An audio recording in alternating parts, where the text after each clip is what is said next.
যে না, ন্যাশনাল পার্টিকে এডিসি এলাকা আসতে দেবে না, ন্যাশনাল পার্টি ভারতীয় জনতা পার্টিকে আটকিয়ে দেবে,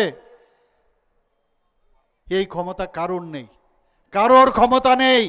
ন্যাশনাল পার্টি আসবে, ভারতীয় জনতা পার্টি যাবে, প্রতিটা মানুষের কাছে যাবে এবং মানুষের জন্য, জনজাতিদের জন্য বিশেষ করে যে কাজগুলো এই পার্টি করেছে সেগুলো মানুষের ঘরে ঘরে আমরা নিয়ে যাব। বন্ধুগণ, ঘুম থেকে উঠে কিছু তো নেই, কোনো ফিলোসফি তো ওনাদের কাছে নেই। দুটো ফিলোসফি আছে, একটা হচ্ছে, একটা কি, একটা হচ্ছে বিভেদ সৃষ্টি করে দাও, জাতি জনজাতির মধ্যে বিভেদ সৃষ্টি করে দাও, একটা এই ধরনের যে ব্যবস্থা এই। আরেকটা হচ্ছে গায়ের জোর ব্যবহার করো। এই রাজনীতি আমরা চাই না, আর এই রাজনীতি আমরা করতেও দেব না আগামী দিন। আমরা থানসা থানসা বলছে, আমরা সারা ত্রিপুরায় আমরাই হচ্ছি থানসা, যে সমস্ত জাতি জনজাতি, আমাদের যারা মণিপুরীরা আছেন, সংখ্যালঘুরা আছেন, সবাইকে নিয়ে আমরা চলতে চাই। এখন আবার নতুন আরেকটা, ঘুম থেকে উঠে ভাবে এটা তো কাজ হচ্ছে না ভাই, মুশকিলে পড়ে গেলাম, তাহলে আরেকটা ইস্যু বের করতে হবে। কি ইস্যু? যে আগামী দিন এখানে জনজাতি মুখ্যমন্ত্রী হবে। ভালো, জনজাতি মুখ্যমন্ত্রী হলে তো আমাদের আপত্তি নেই। আমার পূর্ববর্তী বক্তা বলেছেন এখানে জনজাতি মুখ্যমন্ত্রী দশরথ দেববর্মা মহোদয় এখানে হয়েছেন। সংখ্যাধিক্যের কারণে যদি হয় এত অসুবিধা কি আছে? জনজাতি মুখ্যমন্ত্রী এখানে ত্রিপুরাতে এসসি সম্প্রদায়েরও মুখ্যমন্ত্রী হয়েছে, মণিপুরী সম্প্রদায়েরও মুখ্যমন্ত্রী হয়েছে, বাঙালিদেরও মুখ্যমন্ত্রী হয়েছে। তাহলে এই যে একটা সাম্প্রদায়িক সুরসুরি দিয়ে রাজনীতি করা, এ আর কতদিন চলবে? এইভাবে চলবে না। আমি সব জায়গায় বলি যে এই ইস্যু যখনই একটা শেষ হয়ে যায় আরেকটা ইস্যু, আরেকটা কি ইস্যু? যে এখন আমাদের সাথে যে অ্যাকর্ড হয়েছে, এত বছর হয়ে গেল, এতদিন হয়ে গেল, অ্যাকর্ডটা কেন হচ্ছে না? একবার এক একটা অ্যাকর্ড যখন হচ্ছে না, সেই অ্যাকর্ডে কি লেখা ছিল? যে 6 মাসের মধ্যে কোনো রকম আমরা আন্দোলন করব না, কোনো জায়গার মধ্যে আমরা কাউকে মারব না। ডে 1 থেকে, যেদিন থেকে এই অ্যাকর্ড হয়েছে তারপর দিন থেকে শুরু, বিভিন্ন জায়গায় মারপিট, সন্ত্রাস ইত্যাদি করছে। তাহলে অ্যাকর্ডটা কোন দিক থেকে হবে? এই অ্যাকর্ড তো তোমরাই ভাঙলে। তারপরও ওনাদের সাথে আমি ভালোভাবে কথা বলেছি, আমাদের সরকার ভালোভাবে কথা বলছে, কিন্তু এমনভাবে একটা দাদাগিরির যে একটা চিন্তা যে আমাদের ছাড়া চলবে না, সেটা তো কোনো অবস্থায় ভারতীয় জনতা পার্টি সেটাকে কোনো অবস্থায় সেটাকে মানবে না, আগামী দিনেও মানবে না। গায়ের জোর দেওয়া হবে না। যদি থাকতে হয় সহাবস্থার মধ্যে সুন্দরভাবে থাকতে হবে। ভারতীয় জনতা পার্টির সাথে যেহেতু এসেছো, আমরা চাই আমাদের ভারতীয় জনতা পার্টির যে সব সময় রয়েছে, যে আমাদের যারা পার্টনার আছে, আমাদের সাথে যারা আছেন, তাদেরকে আমরা কিন্তু ছাড়ি না।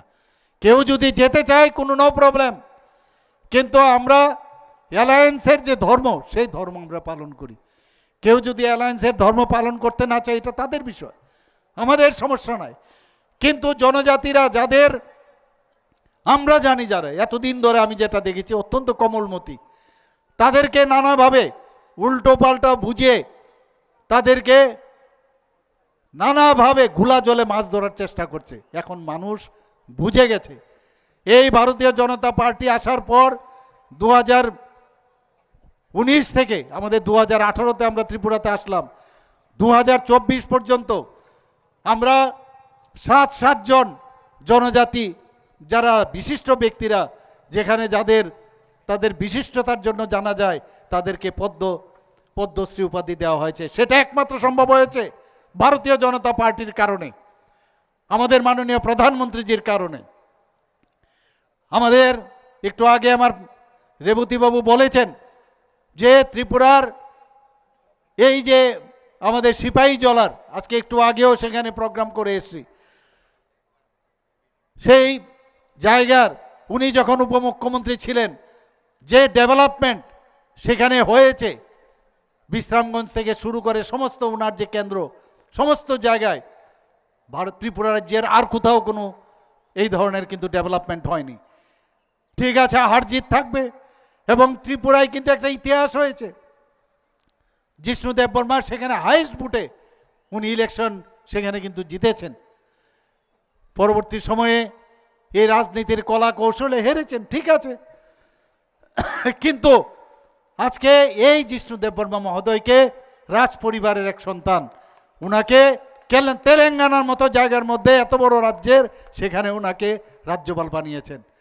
আমাদের প্রধানমন্ত্রীজি আসার পর আজকে জনজাতিদের কোনো সময় রাষ্ট্রপতি কোনো দিন হয়নি, সেখানে আজকে এই দ্রৌপদী মুর্মুজি একদম অজগায়ের উড়িষ্যার এক ব্যক্তি মহিলা, উনাকে আজকে রাষ্ট্রপতিজি বানিয়েছেন। একের পর এক এটা বুঝতে হবে আমাদের যে কারা এই জনজাতিদের নিয়ে যে সবকা সাথ সবকা বিকাশ বিশ্বাস আর তার প্রয়াস, একমাত্র সেটা আমাদের ভারতীয় জনতা পার্টি সেটা করতে পারে, যে সবার উন্নয়ন চাই আমরা। উন্নয়নের প্রধান শর্তই হচ্ছে আইন শৃঙ্খলা। আজকে আইন শৃঙ্খলা কিছুদিন আগে আপনারা দেখেছেন যে 20 বছরের মধ্যে 20 বছরের ইতিহাস ত্রিপুরাতে 8.2% ক্রাইম রেট কমে গেছে ত্রিপুরাতে আজকে। এটা আমাদের জন্য আজকে বাইরের থেকে এর জন্য ইনভেস্টর ত্রিপুরাতে আসছে এখানে। কালকেও আপনারা ডোনার মিনিস্টার এখানে এসেছেন জ্যোতিরাদিত্যজি, উনি বলছেন যে যেভাবে ত্রিপুরাতে পর্যটনের সম্ভার এখানে, এবং প্রায় 800 কোটি টাকার মতো এখানে আজকে এখন অলরেডি দিয়ে দিয়েছেন, আরও আগামী দিন দেবেন। সেই ওনার ডোনার মিনিস্ট্রি থেকে মাননীয় প্রধানমন্ত্রীজির যে চিন্তাভাবনা, সেইভাবে ত্রিপুরাকে আজকে ডেভেলপ করা হচ্ছে। রাস্তাঘাট থেকে আরম্ভ করে বিভিন্ন জায়গায় সমাজপতিদের সাথেও আজকে আমি কথা বলেছি এখানে আসার আগে। ওনারাও কিছু কিছু দাবি আমার সামনে রেখেছেন। আমরা বললাম উন্নয়ন অন্তহীন। এতদিন ধরে 35 বছরের রাজত্ব আপনারা দেখেছেন, কংগ্রেসের পিরিয়ডও আপনারা দেখেছেন, জনজাতিদের ভোট বাক্সেই পরিণত করেছে। ইস্যু শেষ, আরেকটা ইস্যু তাড়াতাড়ি বের করতে হবে। সেটা কি ইস্যু? ইস্যু হচ্ছে যে আমাদের রোমান স্ক্রিপ্ট করতে হবে। আরে রোমান স্ক্রিপ্ট, এটা আবার কি রোমান স্ক্রিপ্ট? বিদেশের যে স্ক্রিপ্ট তুমি কেন নেবে? ককবরক ভাষার আমরা উন্নয়ন করছি, ভাষার সাথে আমাদের সমস্যা নাই, ভাষা তো আমরা উন্নয়ন করছি, কিন্তু এটাকে দেখুন কিভাবে বানিয়ে বলছেন যে আপনাদের যে ছেলে মেয়ে তাদেরকে ইংরেজি পড়াবেন না, কি বাংলা পড়াবেন? আমরা তো বলছি বাংলার সাথে আপনি সরিয়ে দিন, বাংলার দরকার নেই। কিভাবে স্ক্রিপ্টের সাথে একটা এই যে একটা ডিভাইডেড পলিসি করার, আমরা বলছি ককবরকেই পড়তে হবে, নো প্রবলেম, কিন্তু সেটা আপনারা নিজেরা স্ক্রিপ্ট তৈরি করুন না, নিজেরা তৈরি করুন। আপনি হিন্দিতে আপনারা কথা বলেন, দেবনাগরীতে কথা বলেন, দেবনাগরী নেন না, দেবনাগরী আমরা নেব না। যদি দেবনাগরী না নেন নো প্রবলেম, ইন্ডিজিনাস করুন। চাকমারা যদি নিজেদের স্ক্রিপ্ট করতে পারে তাহলে আপনারা কেন স্ক্রিপ্ট করতে পারেন না? একটা ইস্যু চাই, পরীক্ষা আসছে, গতবারেও এই ধরনের প্রবলেম ওরা করেছে। আমি শেষ পর্যন্ত বললাম ঠিক আছে, আমার প্রবলেম নেই, ত্রিপুরা বোর্ড অফ সেকেন্ডারি এডুকেশনে যদি কেউ রোমান স্ক্রিপ্টে পরীক্ষা দিতে চায় ও কোনো অসুবিধা নেই, অর্থাৎ স্ট্যাটাস কিউ আমি বলেছি, অর্থাৎ রোমান স্ক্রিপ্টেও পরীক্ষা দিতে পারবে, আবার বাংলা হরফেও পরীক্ষা দিতে পারবে, প্রবলেম নেই। বাই দিস টাইম আপনারা আপনাদের স্ক্রিপ্ট তৈরি করুন। আমার কাছে বহু জনজাতির বিদ্বান ব্যক্তিরা আমার কাছে এসছেন, ওনারা বলছেন আমরা স্ক্রিপ্ট আমাদের কাছে তৈরি আছে, আমরা স্ক্রিপ্ট দেব না, আমরা এই স্ক্রিপ্ট নেব না, কারণ ইস্যু শেষ হয়ে যাবে।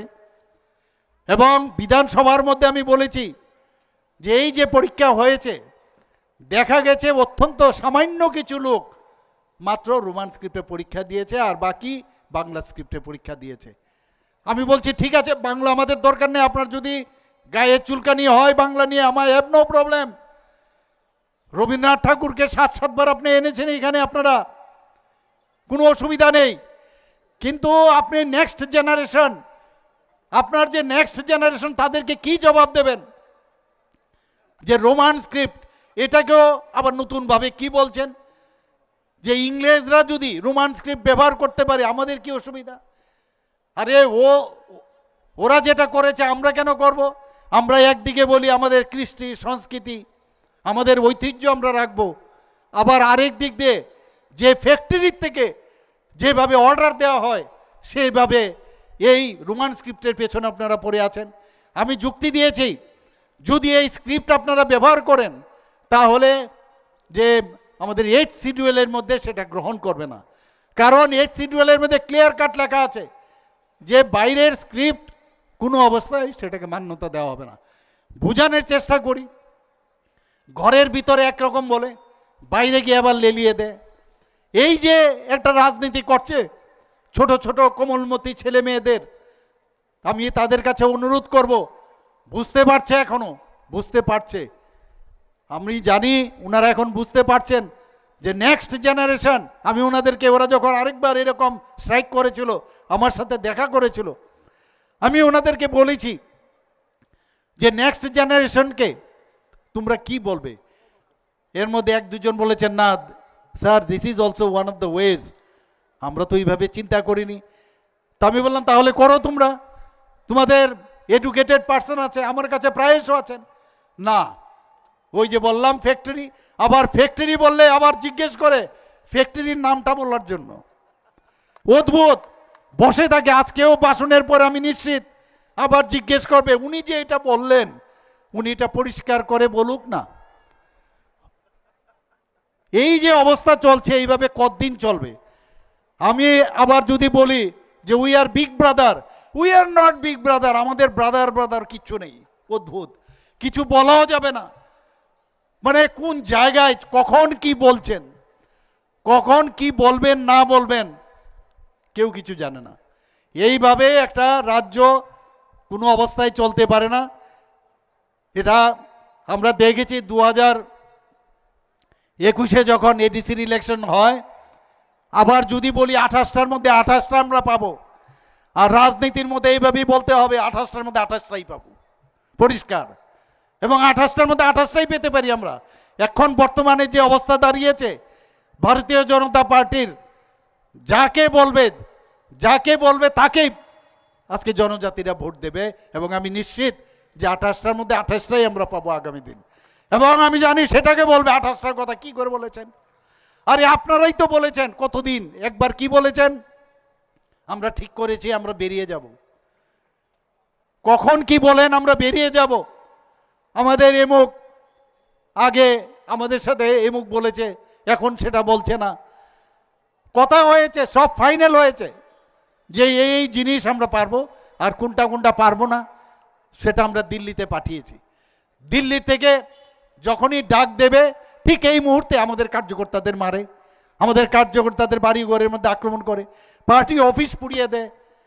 এবং সেইগুলোর মধ্যে এখন আবার যদি আমি বলি যে পার্টির মধ্যে যারা ঢুকেছে এগুলো হচ্ছে কমিউনিস্টের দল, সব আর্মাদ বাহিনী এসে ঢুকেছে। এখন এটা যদি বলি আবার কমিউনিস্ট থেকে কিন্তু আজকে আবার ফোনা ধরে তুলবে, বলবে উনি যে এটা বলেছেন যে ত্রিপুরার এই পার্টির সাথে আমাদের লোক ঢুকে গেছে, মুখ্যমন্ত্রী কি সেটা বলতে পারেন? একটা মুখ্যমন্ত্রী এরকম একটা জায়গায় দাঁড়িয়ে, মানে এমন অ্যালার্জি, এখন কোনো কথা বলাও মুশকিল। আগে বলতো এই মুখ্যমন্ত্রী তো নন পলিটিক্যাল, সবসময় বলতেন উনি তো ডাক্তার মানুষ, নন পলিটিক্যাল। এখন যখন পলিটিক্যাল কথা বলছি তারপরে বলছে এদের অসুবিধা হচ্ছে। ওনাদের এলওপি সাহেব উনি একদিন বলেছেন যে 2028-এর আগেই ভারতীয় জনতা পার্টি শেষ হয়ে যাবে।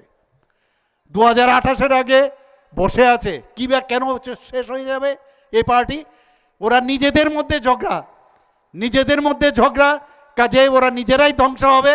কারণ আমাদের কাছে ইতিহাস আছে কিভাবে 77, 78, 79-এ আমরা ঢুকেছি, ল্যাটারাল এন্ট্রিতে বসে আছে, কবে এসে ঢুকে যাবে। কংগ্রেসের সাথে তো হাত মিলেই ফেলেছে, এখন বসে আছে, নিজের হিম্মত নেই যে ভালো কাজ নিয়ে মানুষের কাছে যাবে। কবে আমরা নিজেরা ঝগড়া করে আমাদের পার্টি বা আমাদের সরকার চলে যাবে, তবে ওনারা এসে বসবেন। এই হচ্ছে পার্টির দুর্দশা বর্তমানে। বন্ধুগণ, একমাত্র ভারতীয় জনতা পার্টি ছাড়াই দেশকে শক্তিশালী করা যাবে না। আগে দেখতাম আমাদের 2014 আগে খালি নিন্দা, मैं निंदा करता हूं,